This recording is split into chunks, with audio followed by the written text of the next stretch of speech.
ಪರಿಶಿಷ್ಟ ಜಾತಿ ಪರಿಶಿಷ್ಟ ಪಂಗಡಗಳ ಕುಂದುಕೊರತೆ ಸಭೆಯನ್ನ ಪಟ್ಟಣದ ಪೊಲೀಸ್ ಠಾಣೆಯಲ್ಲಿ ನಡೆಸಲಾಯಿತು. ಪೊಲೀಸ್ ಠಾಣಾ ವ್ಯಾಪ್ತಿಯ ಎಲ್ಲ ಗ್ರಾಮಗಳಿಂದ ಆಗಮಿಸಿದ್ದ ವಿವಿಧ ಸಮುದಾಯಗಳ ಮುಖಂಡರು ಭಾಗಿಯಾಗಿ ಹಲವು ಸಮಸ್ಯೆಗಳ ಕುರಿತು ಚರ್ಚೆ ನಡೆಸಿದರು.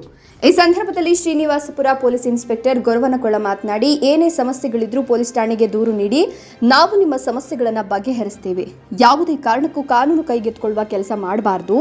ಠಾಣೆಗೆ ಸಾರ್ವಜನಿಕರು ಬಂದ ವೇಳೆ ಪೊಲೀಸರು ನಿಮಗೆ ಸ್ಪಂದನೆ ನೀಡದೇ ಇದ್ದಲ್ಲಿ ನಮ್ಮ ಗಮನಕ್ಕೆ ತಂದರೆ ನಾವು ಸಹ ಸೂಕ್ತ ಕ್ರಮ ಜರುಗಿಸುತ್ತೇವೆ ಎಂದರು. ಶ್ರೀನಿವಾಸಪುರ ಪೊಲೀಸ್ ಠಾಣಾ ವ್ಯಾಪ್ತಿಯಲ್ಲಿ ಜಾತಿ ನಿಂದನೆ ಪ್ರಕರಣಗಳು ಕಡಿಮೆಯಾಗ್ತಿವೆ. ತುಂಬ ಸಂತಸದ ವಿಷಯ. ಜನರು ಸಹ ಪ್ರಜ್ಞಾವಂತರಾಗ್ತಿದ್ದಾರೆ.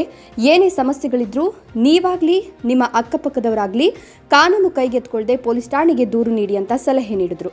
ಈ ಸಂದರ್ಭದಲ್ಲಿ ಪೊಲೀಸ್ ಠಾಣೆಯ ಸಬ್ ಇನ್ಸ್ಪೆಕ್ಟರ್ ಜೈರಾಮ್ ಸೇರಿ ಪರಿಶಿಷ್ಟ ಜಾತಿ ಮತ್ತು ಪರಿಶಿಷ್ಟ ಪಂಗಡಗಳ ಮುಖಂಡರು ಹಾಜರಿದ್ದರು.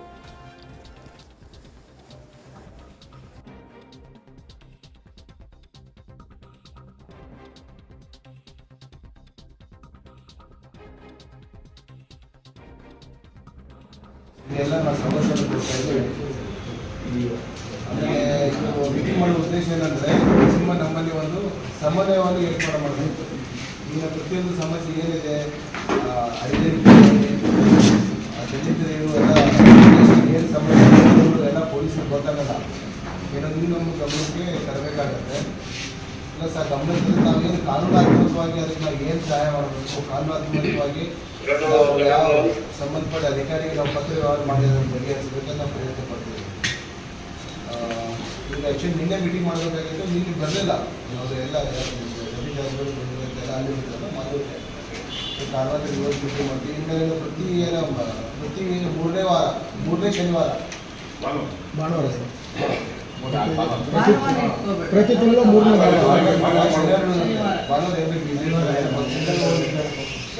ಶನಿವಾರ ಪ್ರತಿ ಮೂರನೇ ಶನಿವಾರ ಮೀಟಿಂಗ್ ಮಾಡೋದಿದ್ದಾರೆ. ಸೊ ದಯವಿಟ್ಟು ಏನಾದರೂ ಏನಾದರೂ ಸಮಸ್ಯೆಗಳಿದ್ದರೆ ನೀವು ನಮಗೆ ರಚನೆ ಮಾಡಿ. ನಮಗೆ ಎಷ್ಟು ನಾವು ಸಾಧ್ಯ ಆಗುತ್ತೆ ಕಷ್ಟಪಡ್ತೀವಿ, ನಾವು ಪ್ರಯತ್ನ ಮಾಡಿ ಅದನ್ನು ನಿಮ್ಮೊಟ್ಟಿಗೆ ಪ್ರಯತ್ನ ಪಡ್ತೀವಿ.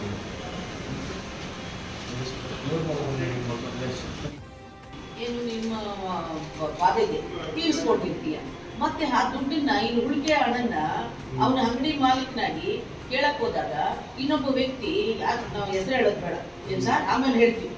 ಇದೇನಾಗ್ತದೆ ಅಂದ್ರೆ ಅಟ್ರಾಸಿಟಿಗೆ ನಿನ್ ಮೇಲೆ ಅಟ್ರಾಸಿಟಿ ಆಗ್ತಂಗೆ ನೀನು ನಾನು ಕೊಡೋಂಗಿಲ್ಲ. ಇದು ದುರುಪಯೋಗ ಪಡಿಸ್ಕೊಳ್ತಾ ಇದ್ದೀವಿ ಏನ್ ಸರ್. ಇದು ಏನಂತಂದ್ರೆ ನೋಡೋ ಪಾಪ ಭಯ.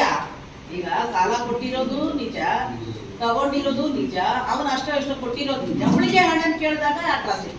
ನಮ್ಮೊಬ್ರು ಇದನ್ನ ದುರುಪಯೋಗ ಪಡಿಸ್ಕೊಂಡು ಇದಾಗ್ತಾ ಇದೆ. ಇದನ್ನ ಅವಾಯ್ಡ್ ಮಾಡ್ಬೇಕು. ನಿನ್ನೆ ಒಂದು ಕಂಪ್ಲೇಂಟ್ ಬಂದಿದೆ.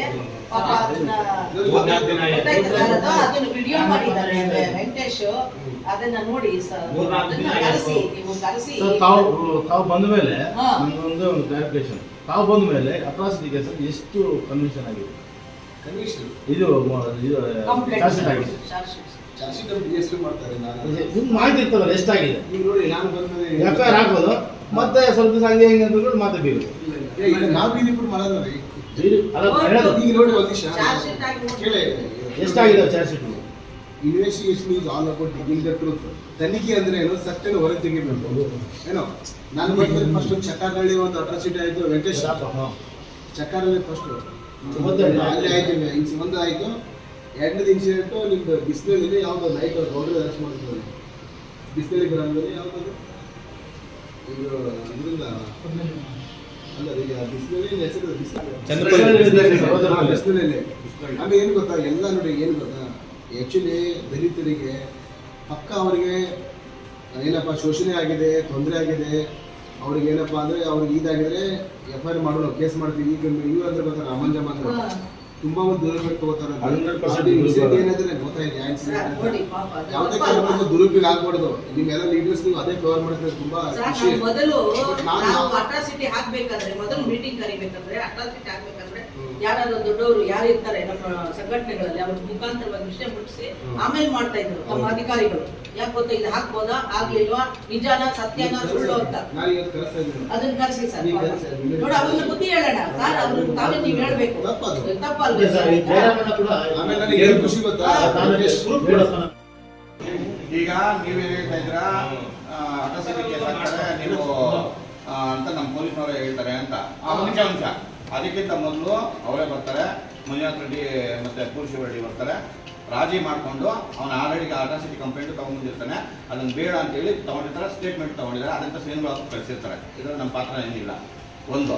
ಎರಡನೇದು, ಶ್ರೀನಿವಾಸು ಕೊಟ್ಟಾಗ ಏನೋ ಆಲ್ರೆಡಿ ಏನೋ ರಾಜಿ ಮಾಡಿದಾಗ ಅಟ್ರಾಸಿಟಿ ಕಂಪ್ಲೇಂಟ್ ಕೊಟ್ಟಿದ್ದಾರಲ್ವ, ಆ ಅಟ್ರಾಸಿಟಿ ಕಂಪ್ಲೇಂಟ್ ಕೊಟ್ಟಾಗ ಆವಾಗೆಲ್ಲ ಏನು ಮಾಡ್ತಾ ಇದ್ರು, ರಾಜಿ ಮಾಡಿದಾಗ ಯಾರು ರಾಜಿ ಮಾಡಿದ್ದಾರೆ? ಪೂರ್ಶಿವ ರೆಡ್ಡಿ ಮತ್ತು ಮಂಜುನಾಥ್ ರೆಡ್ಡಿ ಅವ್ರು ಕರ್ಕೊಂಡ್ ಬಂದಿದ್ದಾರೆ. ಈ ಕೇಸನ್ನ ಈಗ ಬೇಡ ಅಟ್ರಾಸಿಟಿ ಬೇಡ ಅಂತ ಹೇಳಿ ಇವಾಗೆಲ್ಲ ಅವರು ಬರ್ಲಿ. ರಾಮಂಜಮ್ಮ ನಾ ಒಂದೇ ಮಾತು ಹೇಳಮ್ಮ, ಆ ಯಪ್ಪ ಮಾಡಿದ್ದು ತಪ್ಪು. ನೀವು ಯಾಕೆ ಸರಿಸ್ಬೋದು ಸರಿ ಇದೆ ನನ್ನ ಜೊತೆಗೆ. ನೀವು ಯಾರು ಅವ್ರು ಧನಂಜಯ ಇದಲ್ಲ,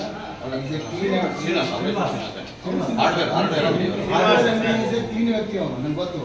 ತಪ್ಪು ಕಾಣ್ತಾ ಇದೆ, ಮೇಲ್ನೋಡಿ ಅದಕ್ಕೆ ಕಾಣ್ತಾ ಇದೆ, ನಾನು ಕರೆಸಿ ನಾನೇ ಅಟೆಂಡ್ ಮಾಡ್ತೀನಿ.